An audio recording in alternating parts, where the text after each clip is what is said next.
year 2020 seemed like a symbolic number that marked the beginning of a new decade. There seemed to be a lot to celebrate on New Year's Eve, with many of us being hopeful that this upcoming decade could be the new roaring 20s. Unfortunately, it all changed when the entire world was hit by a pandemic, officially declared in March of that year. It feels like the world turned upside down for months, and COVID-19 became the third pandemic of the century, following the SARS outbreak in 2002 to 2004 and swine flu pandemic in 2009. Ever since then, life was never the same, and quite literally for some people, especially the ones suffering from long-term health impacts of the virus. Valerie, an assistant professor in psychology at Oxford, is one of those people who have been experiencing symptoms for months since the initial infection. When talking about the pandemic, she's still quite uneasy, despite the fact that it's been 3 years since it all started. When I think about 2020 and how things could have been, very upsetting, very sad. My name is Valerie van Mullikom. I'm 36 years old, live in Oxford, England. I've had COVID twice this year, first in January and then in April. And after my infection in April, I developed long COVID. Valerie is certainly not alone. As of 2023, over 1.9 million people in the UK self-reported long COVID, and 69% of them have been experiencing symptoms for over a year since the initial infection. However, despite the virus still circulating, things already started going back to normal quite a while ago, in 2021, due to lower infection rates, less saturated healthcare services, and generally less severe acute illnesses due to mutations of the virus itself and the availability of vaccines. Most countries have now lifted their restrictions and mask mandates, and in May 2023, World Health Organization declared an end to the COVID-19 global health emergency, which is certainly a hopeful message, but unfortunately, not everyone has the luxury to move on with their lives and go back to normal. Furthermore, COVID-19 related content in the media is already being eclipsed by other important topics, such as climate change, Russia's invasion of Ukraine, the cost of living crisis, and others. But is the pandemic really over? Despite the fact that the vast majority of people recover from the acute phase of the infection quite quickly, and it is generally a mild illness, others can still suffer from the long-term impact for months or even years. And unfortunately, opposite to what the popular phrase says, what doesn't kill you can unfortunately sometimes make you weaker. My name is Glenys. I'm actually Australian, but I'm living here in the UK. I got COVID last July, so it's 1 year now that I've had long COVID. I get severe chest pains. I can't walk upstairs. I can't do any kind of incline. I was a super physical active person.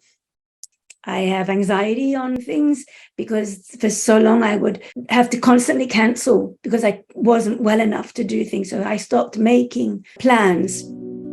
It is now clear that long COVID is not just a respiratory illness, but a condition that affects multiple autonomous systems in humans. The condition is often characterized by whole body fatigue, cognitive decline or brain fog, heart palpitations, shortness of breath, loss of smell or anosmia, loss of taste or ageusia, orthostatic dizziness, and sleep disturbances that last a very varying amount of time. All these long-lasting symptoms can leave a footprint on a patient's mental health as well. For example, up to 30% of people with severe COVID-19 infections might develop post-traumatic stress disorder, or PTSD. But how are healthcare services in the UK approaching the situation? Let's take a closer look by going to the long COVID clinic at the University College London Hospital. I'm Dr. Melissa Heitman. I'm a consultant respiratory physician by training, and I lead the post-COVID service at University College London Hospital's NHS Trust. We work as an interdisciplinary team with respiratory physicians, cardiologists, neurologists, infectious diseases doctors, and most importantly, our therapies team. We don't have a simple drug that treats the overall condition, so it's very much this multi-pronged approach. It could be said that long haulers in the UK are fortunate to have access to over 100 specialized clinics, although patients' experiences are often quite mixed. I would say overall, my experience with the NHS has been positive. My doctor listened. She never made me feel like I was exaggerating. She referred me to the Royal Berkshire Hospital, which is where the long COVID clinic is in Reading. And then from there, it probably took a month for the long COVID clinic to contact me. I have regular physio from the long COVID clinic. I have mental health talks. So I was just really lucky that I had a very thorough GP who has 100% supported me. So I asked for help on a few occasions, all through my GPs in the first instance. The first time I went to see the GP is when I went deaf in my right ear after my second COVID infection. And so it was some time until he could see me because of the waiting lists. And then when he looked, he couldn't see anything, even though hearing is still reduced. And then after that, I had a really good GP who immediately offered to put a mask on. She had an air net in her room so she could see that the air quality was good. And she's referring me now to the long COVID clinic. So I'll probably be on a wait list. I've heard from other people that for the Oxford long COVID clinic, they had to wait 4 months. It's a good thing I have the one GP who believes in COVID. I actually want to put it that way, who believes in COVID. Because other than that, I would have just given up on them altogether. People often have a really difficult time getting understood and getting referred. And that's hugely important to address. So that's about training the medical workforce.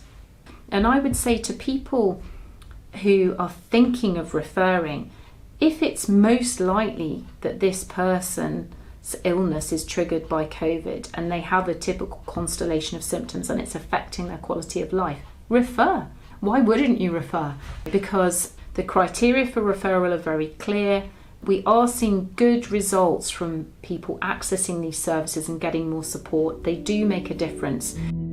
Clearly, there are areas in the healthcare system that could further be improved, but it is important to point out that the United Kingdom is one of the leading countries when it comes to long COVID treatment, and unfortunately, specialized treatments like this might not even exist in other parts of the world, especially in the global south. For instance, there is currently only one post-COVID care center in the entire continent of Africa, one in South America, and 4 specialized centers in Asia. Milindene, a long hauler in Cape Town, explains that long COVID is still relatively misrepresented in South Africa, which often leads to neglection by medical providers and patients themselves often being unaware of what they are going through, which often leads to desperation. What we have in Africa, we have this racialized sickness that we say, this is a white people sickness, it's not for black people. People who are stereotyped or people who are too ignorant of the change that is happening in our lives or in our health system as well.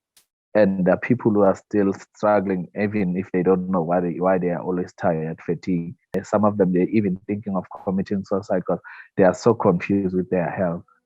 Despite the fact that the majority of society has already moved on from a pandemic and it is highly possible that the virus is here to stay, there must be equitable access to adequate treatments worldwide, and not just in the UK. As of today, there are 18 pharmaceuticals that are undergoing clinical trials for long COVID treatment, with 3 of them already being in phase 3 trial. For example, according to Dr. Harpal Baines, low-dose naltrexone, or LDN, a drug that is already in phase 2 trial for clinical treatment of long COVID, is one of those that could have massive potential. I'm Dr. Harpal Baines, and I'm the founder of Harpal Clinic. 30 to 40% of our patients taking LDN are post-COVID.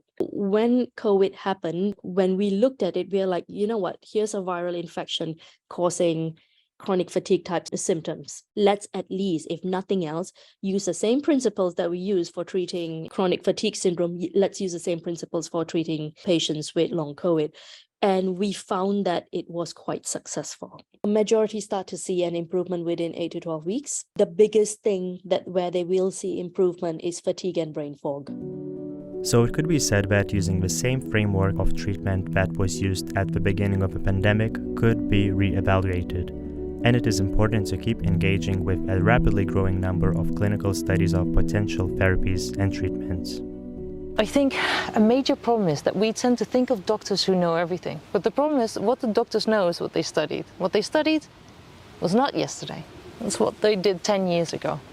In fact, this GP admitted to me that she doesn't much like research articles. She really likes interacting with people, she told me. And that's great, and we need people there, people who empathize. But I think we do need doctors who have a wealth of knowledge to try and... But surely COVID is important enough for every doctor to be updated and learn about this, right? I would say that the doctors have to listen to the patients, and they themselves have to be open to researching and being up to date with what is available, because this is a rapidly moving area of understanding. In the eyes of a long hauler, the future might seem scary and uncertain. It is often a long haul to go back to your previous health, but a sensitive representation of long COVID in the media and more equitable and adequate support, not just in the UK, but in other countries, especially in the global south, are the goals of seeing a brighter future, despite the conditions still being a puzzle to the doctors. It's hard to imagine a different world, but that doesn't mean it's not possible, right? Only silver lining of this terrible situation is that we have got a large cohort of patients with a defined condition. So we've got to use this learning to put ourselves in a better position for the next pandemic and think about the post-infective sequelae right at the start, not as an afterthought. Raising awareness is more important than ever, so that all long haulers could receive appropriate treatment, because no one deserves to feel like they are left behind when others have moved on from a pandemic. And maybe those in power could finally see the invisible illness and provide more funding for both research and expansion of specialized treatments like the one at UCLH. Then we can finally say that the pandemic is somewhat closer to finally being over.